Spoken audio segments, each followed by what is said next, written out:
"Show me how white people love," Apache woman asked the lonely rancher, and he taught her how. Nothing grew easily there except stubborn grass and tougher men. The nearest town sat half a day away by horse, and even that small place felt crowded to him now. Daniel woke before sunrise every morning without needing a clock. Habit had replaced purpose long ago. He would sit on the edge of his narrow bed for a moment listening. Wind, always wind. It pressed softly against the cabin walls as if testing whether anyone inside still cared to answer. He never did. He dressed slowly, buttoning the same faded shirt he had worn for years. The fabric had been repaired so many times that little of the original cloth remained. He pulled on his boots, stepped outside, and the cold air filled his lungs sharply enough to make him pause. Out here, breathing itself reminded a man he was alive. The ranch was not large, but it demanded attention every day. Fence posts leaned, cattle wandered, tools broke, and the well rope frayed no matter how often he fixed it. Work kept his hands busy, and busy hands kept thoughts quiet. He preferred it that way. Long ago, laughter had lived in that cabin. A second chair once stood at the table. There had been a small pair of shoes near the door that never stayed tied. Sometimes, when wind rushed through the cracks at night, it almost sounded like a child running across the wooden floor. Daniel had learned to stop listening carefully. He fed the horses first. They knew him well enough to step forward before he spoke. He brushed them, checked hooves, and filled their troughs. Animals were easier than people. They needed food, water, shelter, and calm. They did not ask questions about yesterday or tomorrow. After the horses came the cattle. He walked among them slowly, watching for injury or sickness. The herd moved around him without fear. He rarely shouted. Quiet had become his language. By mid-morning, the sun rose high enough to warm the ground, and the land turned gold and pale brown in every direction. From the hill near the barn, he could see miles of emptiness. Some men found that view lonely. Daniel found it safe. Nothing close meant nothing could be taken away again. Inside the cabin, there was little decoration. A table, 2 chairs, though only one was used, a bed, a stove, and a lantern. Above the fireplace hung a single shelf. On it rested a folded shawl and a small wooden carving. He never touched them unless cleaning dust, and even then his hands stayed careful, almost formal, as if he were borrowing someone else's belongings.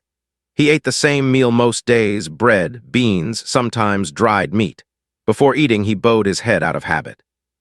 He did not pray for anything anymore. The words had grown short over the years until they were little more than silence with eyes closed. Afternoons were for repairs. A ranch never stayed fixed for long. He hammered boards, tightened wire, and patched leather. The sun moved slowly overhead, and he worked at the same steady pace whether tired or not. Time passed without being noticed. Once every few weeks he rode to town for supplies. He spoke only when necessary. The shopkeeper had stopped trying to start conversations years earlier. People learned that Daniel was not rude, only distant, like someone living behind a window no one could open. Children in town whispered stories about him. Some said he had fought in wars. Others believed he simply preferred animals to people. No one guessed the truth because Daniel never told it. Evenings were the hardest part of the day. Work ended, but sleep stayed far away. He would sit outside the cabin watching the sky fade from gold to purple to deep blue. Coyotes sometimes called in the distance. Their voices sounded less lonely than his own thoughts. He lit the lantern only when darkness fully arrived. Inside, the small room filled with warm light and long shadows. He sat at the table, staring at the empty chair across from him without meaning to. Sometimes he turned it slightly toward the wall so it would not feel like waiting. Years earlier, sickness had come during a harsh winter. The nearest doctor could not reach the ranch in time. Snow blocked the roads, and the fever burned through the cabin faster than any fire. Afterward, silence settled over the place and never left. Daniel stopped speaking more than needed after that winter. Words felt useless when they arrived too late.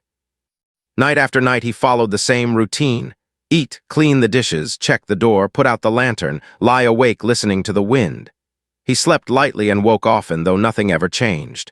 One particular evening felt no different at first.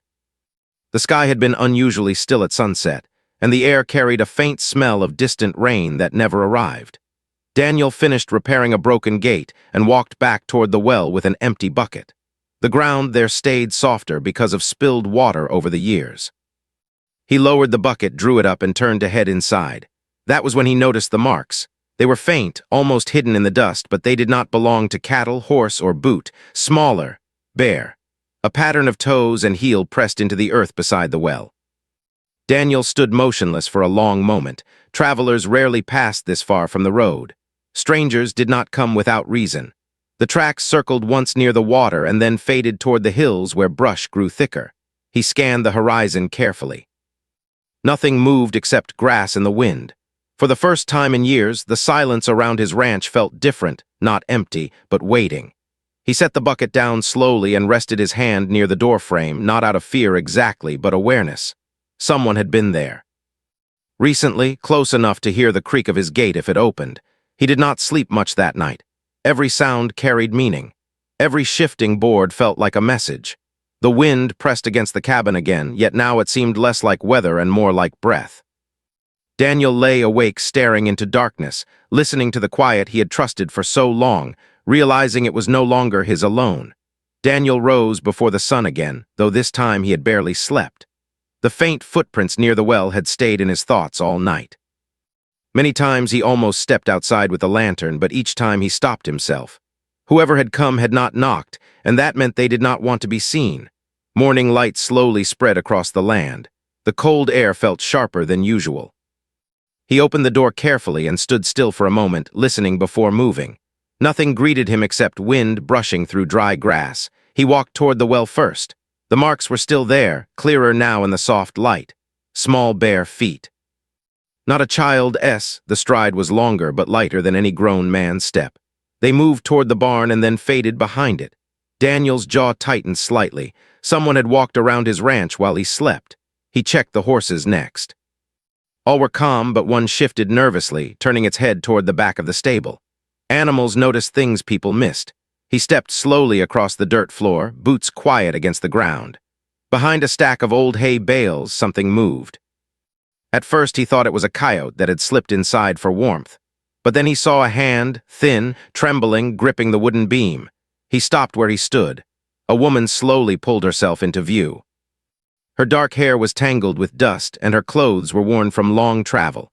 She tried to stand straight, but her strength failed and she leaned heavily against the wall. Her breathing was shallow, like she had walked too far without rest. For a long moment, neither of them spoke. Daniel's first instinct was caution. This land was unsettled. Trouble often followed strangers. Helping the wrong person could bring danger to his door. He had lived quietly for years by keeping distance from other people's problems. He gestured slightly toward the open land, silently suggesting she move on. The woman tried to step forward, but her legs gave way. She collapsed onto her knees, catching herself with weak hands before falling completely. Daniel watched without moving, though his expression shifted. She made no move toward him, no sign of threat, only exhaustion. The morning wind slipped through the stable door and she shivered visibly. She looked up at him and spoke slowly in broken words he could barely understand. "Water, please." The single word hung in the air. He hesitated only a second longer, then turned, filled a small bucket and brought it to her. He kept his distance, setting it on the ground between them rather than handing it directly. She crawled forward and drank carefully at first, then deeply, as if she had been waiting days for that moment. When she finished, she tried to thank him, but the words faded and she nearly fainted again. Daniel let out a quiet breath he didn't realize he held. He knew sending her away now would mean she might not make it far. Yet letting her stay could bring questions, maybe worse. He stared at the barn door, weighing choices he had avoided making for years. Finally, without speaking, he bent down and lifted her gently. She was lighter than he expected. He carried her toward the cabin, boots slow and steady. Inside, he laid her on the bed, the only one, and stepped back immediately as if crossing an invisible line. He placed a blanket over her and moved to the table, keeping watch while she slept. Hours passed. She woke briefly at midday, confused by the unfamiliar ceiling. When she saw him sitting nearby, she tried to rise quickly, but pain stopped her. He raised a hand slightly, signaling she should remain still. He handed her a cup of water. This time she accepted it from his hand. They spoke little that first day. He offered food, soft bread soaked in broth so she could eat easily. She nodded gratefully. When she tried to speak longer sentences, the language barrier slowed her, so she used gestures instead. Pointing to herself, she said a name he heard as Iana. Then she pointed to him with a questioning look. "Daniel," he answered quietly. The sound of his own name spoken aloud inside the cabin felt unfamiliar. Days passed slowly after that. She regained strength little by little. She spent most of her time near the doorway, sitting in sunlight while he worked outside. Sometimes she watched him repair tools or lead cattle, studying every movement with quiet curiosity. At night, she slept near the stove while he took a chair. He insisted without explaining, simply placing a blanket for himself beside the table. She seemed puzzled but did not argue. Their communication improved through patience. He pointed at objects and named them. She repeated the words carefully. In return, she taught him a few from her language, smiling slightly whenever he mispronounced them. One evening, as he prepared a simple meal, she observed him bow his head before eating. She tilted her head, curious. "You speak to Sky?" she asked slowly. He paused, unsure how to explain, then answered, "Habit." She watched him for a moment longer, then asked softly, "You live alone long time?" He nodded once. She looked around the quiet cabin, the empty chair, the untouched shelf, the careful order of everything, and her expression changed. Not pity, but understanding of a different kind. Later that night, as the lantern flickered low, she struggled to form a longer sentence. "You breathe, but heart hiding," she said gently, searching for words. "Why man live without people?" Daniel did not reply right away. He stared into the lantern flame, then finally said, "Sometimes quiet is easier." She considered this, then spoke in slow, careful English. "In my people, quiet only for sleep, not for life." Her words stayed with him long after they lay down to rest. Outside, wind moved across the open land again, but the cabin no longer felt completely empty. For the first time in many years, another person's breathing filled the darkness, steady and real, quietly changing the silence he had grown used to. Morning routines slowly changed after Ayana grew stronger. At first, she only watched from the doorway while Daniel worked, sitting wrapped in a blanket with the sun warming her face. But each day she stood a little longer, walked a little farther, and asked more questions using careful, simple words. Daniel noticed she never stayed idle. If he carried wood, she gathered small pieces and stacked them neatly. If he fixed rope, she held it steady. She studied everything with serious attention, as if every small task held meaning. One afternoon, he was repairing a broken fence post. The ground was hard and the hammer strikes echoed across the empty land. Iana crouched nearby, tracing lines in the dirt with a stick. After a while, she asked, "Why you fix same thing again and again?" "Because it breaks again and again," he replied simply. She smiled slightly. "In my people, many hands fix once." Daniel paused mid-swing. He had never thought about it that way. Here, everything depended on him alone. Work never truly ended because no one shared it. The days grew warmer. Yana walked beside him when he checked the cattle, sometimes speaking to the animals softly in her own language. Strangely, the herd stayed calmer when she was near. Even the restless horse from the stable followed her movements quietly. One evening she tried milking for the first time. The result was messy, milk spilled onto her boots, and she laughed openly, a clear sound that startled Daniel. Laughter had not filled the yard for years. He found himself almost smiling before he looked away quickly. She noticed anyway. "You remember laugh," she said gently. He didn't answer, but he didn't deny it either. At night, they began sharing longer conversations. She would point to the sky, asking the names of stars he knew. In return, she spoke of stories her elders told, of seasons marked by the moon, of gatherings around fires where everyone spoke and listened. Daniel rarely talked about his past, yet her calm presence made silence feel less necessary. She never forced questions. She simply waited, and sometimes waiting was enough. One night, as the wind moved softly across the plains, she studied the cabin carefully. Her eyes rested on the unused chair across the table. "You keep place," she said quietly. Daniel followed her gaze. "Just furniture." She shook her head gently. "No, waiting place." He said nothing, but he did not turn the chair away like he used to. Days passed into weeks. They began to understand each other's habits without speaking. She woke early and stepped outside to greet the sunrise, standing still as if listening to the land. Daniel brewed coffee and left a cup near the door for her. Neither mentioned the routine, but both noticed if it changed. One afternoon, clouds gathered, bringing rare rain. They stood under the porch roof, watching water darken the dry ground. Yana held out her hands, letting drops fall into her palms, smiling like it was a gift. "You like rain?" Daniel asked. Rain means land remembers us, she replied. He considered that thought long after the storm passed. That evening, as the air cooled, she struggled to say something more complicated. She searched for words, frowning slightly until she found them. In my people, when heart heavy, we share fire. We speak pain so it not stay inside. She tapped her chest gently. But you keep inside long time. Daniel stared at the fading horizon. Talking doesn't change what happened. No, she agreed softly, but it changes what happens next. He remained silent, though her words settled deep in his mind. Later, while she prepared a simple stew under his guidance, she watched him carefully. He always placed food in 2 bowls, even when she insisted one was enough. He repaired her torn clothing without mentioning it. When nights turned cold, extra wood appeared near her sleeping place before she asked. She finally asked slowly, "This how your people show care?" Daniel shrugged lightly. "We don't always say things, we do them." She considered this for a long moment beside the fire.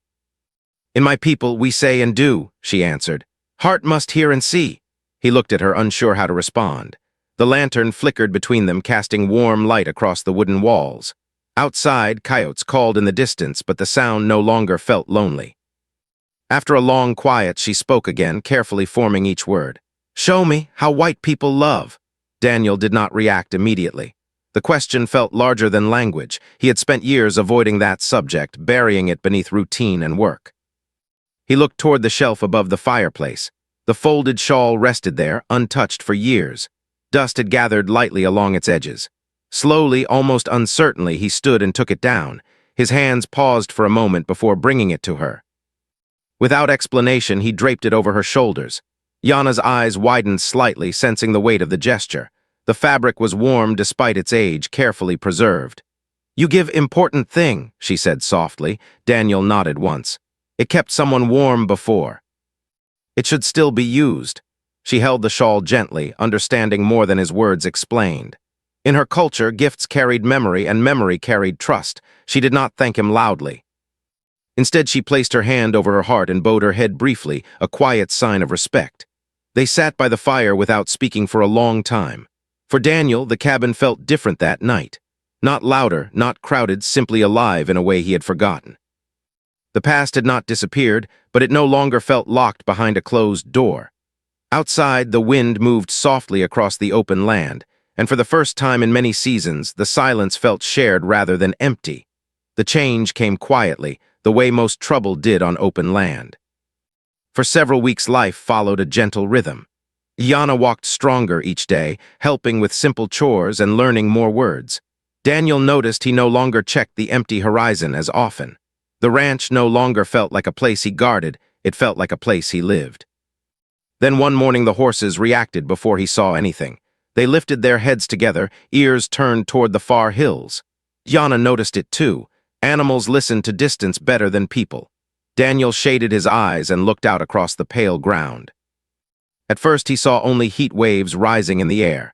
Then a faint movement appeared, small shapes on the horizon, moving steadily. Riders. His shoulders stiffened slightly. Travelers rarely crossed that direction. The trail to town lay miles away. Whoever approached had a reason. Yana watched his face carefully.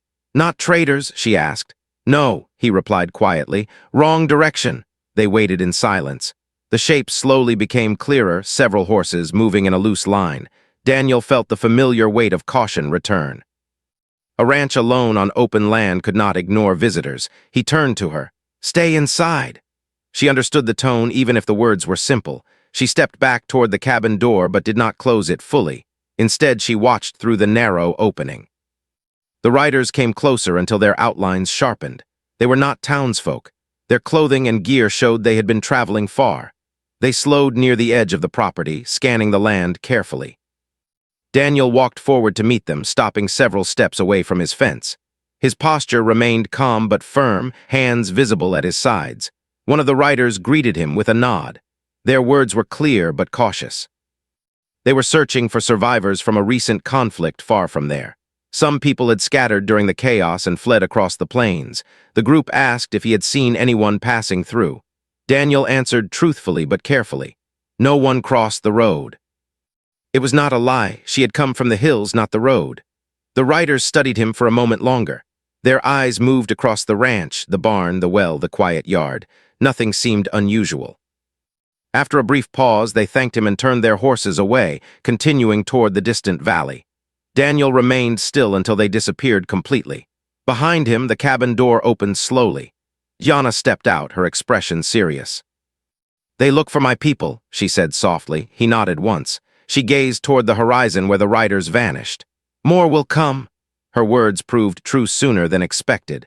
2 days later, the wind carried dust from another direction. This time the approach was faster, less patient, different riders moving with stronger purpose. Daniel recognized uniforms from the nearby fort. They were organized and alert, scanning every building they passed. He felt tension settle into his chest. Again he told Ayana to remain inside. She hesitated this time. "Danger for you," she said. "Maybe," he answered. "But running brings more." He stepped forward to meet them near the well. The leader spoke directly. They were searching for anyone connected to the scattered group. Tracks had been found in several places, and the trail pointed near this land. They asked to look around. Daniel understood what that meant. Once they searched, they would see signs, the second cup, smaller footprints, the extra blanket drying in the sun.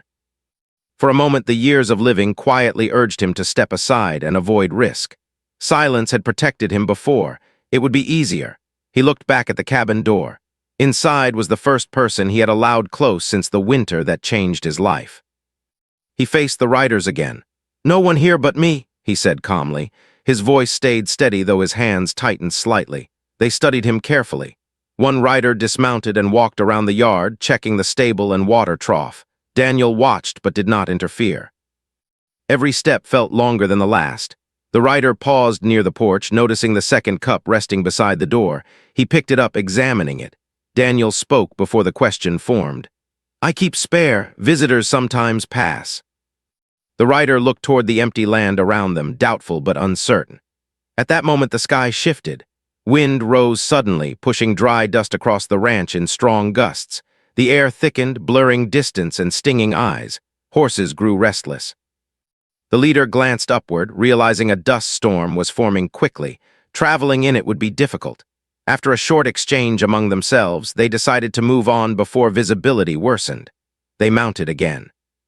The leader gave Daniel a final look, as if weighing something unspoken, then turned his horse toward safer ground. Within minutes, the storm surrounded the ranch, covering tracks and softening all marks in the earth. Daniel stood in the swirling dust until the riders vanished completely. When he returned to the cabin, Ayana waited quietly. She had heard the voices, the hooves, the tension carried by the wind. "You chose," she said gently. He removed his hat and set it down. "I stayed." She understood the meaning behind the simple words. Outside, the storm pressed against the walls, loud and constant. Inside, the air felt still. For the first time, Daniel realized he had not acted from habit or fear. He had acted because someone mattered again. The decision settled into the room like a new foundation, unseen but strong. Neither spoke for a long while. The wind roared outside, yet inside the silence felt calm rather than empty, as if something long closed had finally opened and refused to shut again. Spring came slowly to the dry land. The cold nights softened first. Then the wind lost its sharp edge. Small patches of green pushed through the dirt near the well where water often spilled. Yana noticed every change before Daniel did. She would pause during chores and point quietly, a new plant, a different bird, clouds shaped by warmer air. "Land waking," she said one morning. Daniel nodded. He had lived there many years, yet this was the first season he truly watched it arrive. After the riders had passed weeks earlier, no one returned. The storm had erased tracks and questions together. Life settled again, but it did not return to the way it was before she came. Now there were 2 cups used daily, 2 sets of footsteps near the porch, 2 people sharing the quiet. They spoke more easily now. Her words had grown clearer and his answers longer. Evenings were no longer spent staring at the lantern alone. Sometimes she told stories from childhood, long walks with her family, songs around night fires, games played by younger cousins. He listened without interruption, picturing places he had never seen. One evening she asked gently, "When snow time took your family, you stopped living with people?" Daniel looked into the fading sunset. For a long moment he said nothing, but this time silence was not a wall, only a pause. "Yes," he answered. I thought keeping distance meant no more loss. She considered his words carefully. Distance also means no more finding. He understood what she meant. Days later, she began walking farther from the ranch, always returning before dark. She studied the hills and distant valleys as if searching for familiar signs. Daniel knew what she was doing but never stopped her. One morning she returned carrying smooth stones and colored threads she had gathered from her belongings, which she had hidden when she first arrived. Sitting near the porch, she worked patiently, weaving them together. Her hands moved with quiet skill. He watched from a distance, repairing a saddle strap, but his attention stayed on her careful motions. "What is it?" he finally asked. "Memory work," she replied softly. He did not ask more. Some things did not need explanation. As the days passed, he sensed a change in her.